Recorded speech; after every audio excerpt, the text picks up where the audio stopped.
دوستوں ہمارے چینل پاک ویوز ٹی وی کو سبسکرائب فرمائیں، شیئر فرمائیں اور لائک فرمائیں، شکریہ۔ بسم اللہ الرحمن الرحیم، الحمدللہ رب العالمین والصلاة والسلام علی رسولہ الکریم، اما بعد۔ پاک ویوز ٹی وی، محمد منشا، السلام علیکم جی، کیسے ہیں؟ عید کیسی گزری جناب؟ انشاءاللہ امید ہے کہ آپ کی عید اچھی گزری ہوگی۔ اچھی یہ عید بھی کچھ خصوصی نوعیت کی صورتحال میں تھی۔ تو بہرحال آج بات کرتے ہیں اس انویسٹیگیشن کے متعلق، جو کریش ہوا ہے جہاز، اس پر جو حکومت نے کمیٹی بنائی ہے، جس میں وہ president of the aircraft accident and investigation board AAIB کے سربراہ، یعنی جو پریزیڈنٹ ہیں ان کی سربراہی میں یہ بنائی گئی ہے، اور وہ ظاہر ہے سینئر افسر ہیں ایئر فورس کے، اور باقی بھی سارے اس کو جو اسسٹ کریں گے وہ بھی ایئر فورس یا ڈیفنس ریلیٹڈ ہی لوگ ہیں۔ اور لوگ جو یعنی شبے کا اظہار کرتے ہیں یا ریزرویشنز ہیں، وہ اگرچہ بہت سارے اسٹیک ہولڈرز کو ہیں، لیکن جنرل امپریشن یہ ہے کہ ایئر مارشل PIA کا CEO ہے۔ اب یہ کیسے ممکن ہے کہ جہاں ایئر مارشل صاحب کی ہوا بھی گزرے، اس کے جونیئر، آپ کو پتہ ہے کہ یہ جو مسلح افواج ہیں یا کوئی بھی یونیفارمڈ سروس ہوتی ہے لا انفورسمنٹ کے متعلق یا ڈیفنس کے متعلق، اس میں ڈسپلن اتنا سخت ہوتا ہے، اور اتنی سمجھ لیں کہ اپنے سینئر کے پاس اتھارٹی ہوتی ہے کہ ریئرلی چانس ہے کہ کوئی جرت کرے اس کے خلاف ایک انکوائری رپورٹ میں لکھنا تو دور کی بات ہے، اس کے خلاف اپنی لب کھولے اپنے بیڈ روم میں، تو یہ بھی مشکل ہے۔ تو بہرحال ہمارے ملک میں ایسا ہی ہوتا ہے۔ یہ ایسے ہی ہے کہ جیسے باجوہ صاحب کے خلاف انکوائری جو ہے وہ کسی بریگیڈیئر صاحب یا میجر صاحب کو دے دی جائے، اور باجوہ صاحب یہ کلیم کریں کہ اگر انکوائری میں مجھے مورد الزام ٹھہرایا گیا تو میں ہر قسم کی سزا کے لیے تیار ہوں۔ جی، اب باجوہ صاحب یا یہ ایئر مارشل صاحب کو وزیر اعظم تھوڑی ہیں، جو سویلین ہوتا ہے، اور ان کے خلاف کوئی بھی یعنی ایک ISI کا یا وہ جو دیوتا ہیں ان کی نظر کرم سے کوئی بھی کوئی ڈرامہ رچا سکتا ہے، اور انہیں اپنے بیٹے سے تنخواہ نہ لینے کی پاداش میں نائل ہمیشہ کے لیے قرار دے سکتا ہے۔ ظاہر ہے وہ معاملات ادھر تو ہے نہیں جی، ادھر تو حقیقی اختیار ہے۔ تو بہرحال اس انکوائری رپورٹ پر ایک تو ان جنرل عوام میں امپریشن کوئی اتنا اس انکوائری کمیٹی پر نہیں ہے کہ اس کی تشکیل یا اس کے جو کانسٹیچوئنٹ ممبر ہیں وہ براڈ بیسڈ ہونے چاہیے، کہ انہیں سسپیشنز ہیں کہ یہ کوئی بس معاملہ دبانے کے لیے ایک روٹین کی کارروائی ہے، ایک فارمیلٹی ہے، جس کا نتیجہ پہلے ہی انہوں نے سوچا ہوا ہے کہ ہم نے وہ جو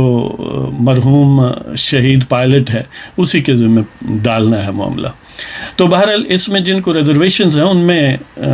ایک تو ان کے فادر ہیں، یعنی جو کیپٹن سجاد گل جو پائلٹ ہیں، ان کے والد صاحب ہیں گل محمد بھٹی، ایک تو ظاہر ہے انہیں ریزرویشنز ہیں۔ ایک پالپا جو ایئر لائنز کی ہماری یعنی PIA کی جو پائلٹس کی تنظیم ہے، انہیں ریزرویشنز ہیں، اور ایک international federation of airline pilots association IFALPA، ایک گلوبل باڈی ہے، ان کو بھی ریزرویشنز ہیں۔ یعنی فادر کو ہیں جو مرحوم کیپٹن ہے اس کے، ان پائلٹس کی تنظیم کو ہیں، ظاہر ان کا بھی سٹیک ہے، ویسٹڈ انٹرسٹ ہے، اور IFALPA یعنی انٹرنیشنل جو باڈی پائلٹس کی ہے ان کو بھی ہیں، اور عوام میں بھی اس طرح کی ریزرویشن ہے۔ بندہ پوچھے پھر انکوائری کمیٹی بنانے دی کی لوڑ ہے جب کوئی بھی بندہ مطمئن نہیں ہوئے گا؟ اب ظاہر ہے ان کے گریونسز کو ایڈریس کیا جا سکتا ہے، کوئی ناممکن نہیں ہے۔ مثلاً پائلٹس کہتے ہیں کہ ہمارا بھی نمائندہ ہونا چاہیے، IFALPA والے کہتے ہیں کہ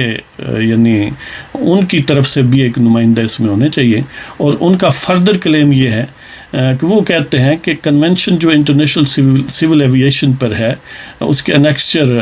13 میں یہ بات طے شدہ ہے کہ جو انویسٹیگیشن ہے اس میں جو پرپز ہے، جو میجر آبجیکٹو ہے انویسٹیگیشن کا، وہ یہ ہوتا ہے کہ ٹو پریونٹ ایکسیڈنٹس، یعنی اس سے وہ کچھ سیکھا جائے تاکہ مستقبل میں ایسے حادثات نہ ہوں، نہ کہ کسی کو مورد الزام ٹھہرانے کے لیے۔ یعنی کسی کو کلپیبلٹی ڈٹرمن کرنے کے لیے نہیں ہوتا، بلکہ ایکسیڈنٹس کی وجوہات اور ان وجوہات کو کیسے آئندہ روکا جا سکتا ہے۔ اور پھر یہ ہے کہ جو اس کا پروسیس ہے اس میں سیکریسی ہونی ضروری ہے، کہ ابھی رپورٹ آئی نہیں، ہاف بیکڈ باتیں ہیں اور وہ ظاہر ہے میڈیا کو لیک کی جاتی ہیں۔ اس پر وہ سجاد گل کے والد صاحب بھی ظاہر ہے جائز طور پر نالاں ہیں، اور اسی طرح پائلٹس کی ایسوسیشنز بھی جو ہیں وہ بھی نالاں ہیں کہ یہ جان بوجھ کے لوگوں کا مائنڈ بنانے کے لیے یہ جو سمجھ لیں کہ بٹ بائی بٹ جو چھوڑی جاتی ہے تاکہ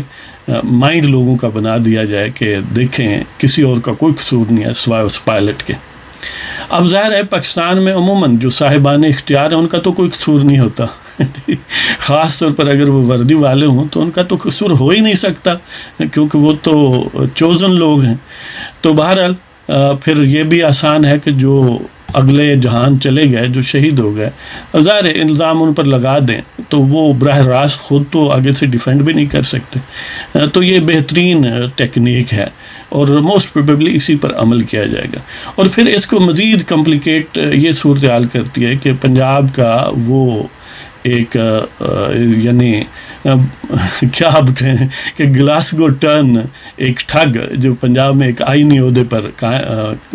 برقرار ہے، اور جو ان جو دیوتاؤں نے ایک زمانے میں ایک تراشا تھا ڈرامہ، اس کا بھی ایک کردار ہے جس میں کنیڈوی صاحب اور خان صاحب اور یہ حضرت صاحب تھے۔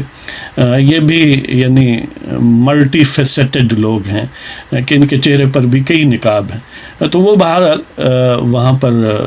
وہ جو گل محمد صاحب ہیں، جو بھٹی صاحب ہیں، سجاد گل کے فادر ہیں، ان کے ساتھ میڈیا سے بات اور گویا ان کو انفلوئنس کر رہے تھے۔ اور ظاہر ہے ایک اگریوڈ فادر ہے، کمزور ہے اس وقت لمحہ، اور جنرلی صاحبان اختیار کے پاس جب آپ ہوں تو ان کی خوش آمد میں ہی بات کرتے ہیں۔ تو انہوں نے بھی کہا کہ ہمیں پی اے اے پر تو کوئی اعتماد نہیں ہے،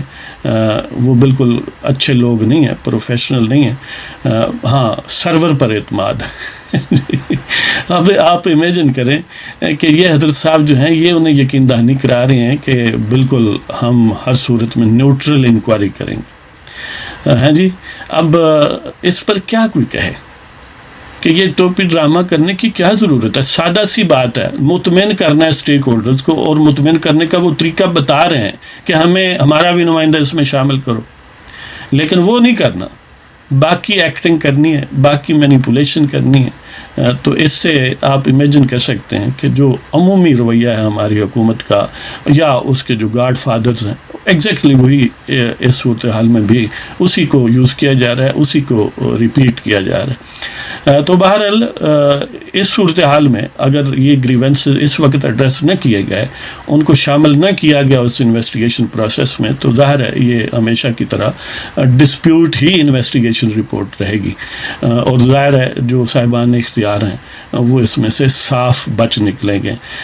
کہ ہماری تو کوئی ذمہ داری نہیں ہے۔ وہ خان صاحب کہتے تھے کہ فلاں ملک میں کشتی ڈوبی، وزیر اعظم نے استعفیٰ دے دیا۔ وزیر اعظم تو چھوڑے ہیں، ان کا کچھ چیلا چاٹا بھی استعفیٰ نہیں یہاں پر دیتا، حالانکہ جتنے اسٹیک ہولڈرز ہیں وہ چیخ رہے ہیں کہ یہ معاملہ درست نہیں ہے۔ مثلا آپ کو پتہ ہی ہے کہ میڈیا میں یہ ایسی باتیں لیک کی گئی ہیں جی، وہ ٹریفک کنٹرولر نے بیان دیا کہ دیکھیں انہوں نے وہ گیئر بھول گئے، جو یعنی لینڈنگ گیئر ہے وہ انہوں نے گویا پہیے کو کھولا نہیں، یعنی ٹچ نہیں کیا، اور ویسے ہی بس اس افراتفری میں آئے اور اس طرح ڈیمیج ہو گیا جو انجنز ہیں وغیرہ وغیرہ۔ اور دوسری طرف یہ ہے کہ ایئر ٹریفک کنٹرولرز جو ہیں کیونکہ ان کی نظر ہوتی ہے رن وے پر، تو انہوں نے انہیں انفارم بھی نہیں کیا کہ یہ چنگاریاں جو اڑی ہیں یہ تمہارے جو انجن ہیں یہ ڈیمیج ہو چکے ہیں۔ بہرحال ظاہر ہے انویسٹیگیشن رپورٹ آئے گی تو اسی پر ہی پھر سارے معاملات ڈپینڈ کرتے ہیں، لیکن جتنے بھی اسٹیک ہولڈر ہیں سوائے حکومت کے یا وہ جو آل سومنات کسی نہ کسی صورت میں ظاہر ہے پاورفل ہیں، ان کے علاوہ کوئی بھی اسٹیک ہولڈر اس میں مطمئن نہیں ہے۔ اس ایئر بس کی جو کمپنی ہے مینوفیکچرنگ جو جہاز کو بنانے والی ان کی بھی ٹیم آئی ہوئی ہے. سنا ہے کہ وہ کچھ میٹیریل وہ جو بلیک باکس وغیرہ وہ لے جائیں گے, ڈی کوڈ کریں گے وغیرہ وغیرہ. ظاہر ہے وہ ایک ٹیکنیکل نوعیت کی اپنی کمپنی کے حوالے سے وہ کریں گے. تو بہرحال دیکھتے ہیں جی اس میں کیا آخر میں آؤٹ کم ہے, کیا حکومت ان لوگوں کو مطمئن کرنے کے لیے اس سٹیج پر کوئی رد و بدل کرتی ہے یا نہیں. تو اس کے ساتھ ہی آپ کی اجازت چاہتے ہیں. وما علینا الا البلاغ المبین. خدا حافظ.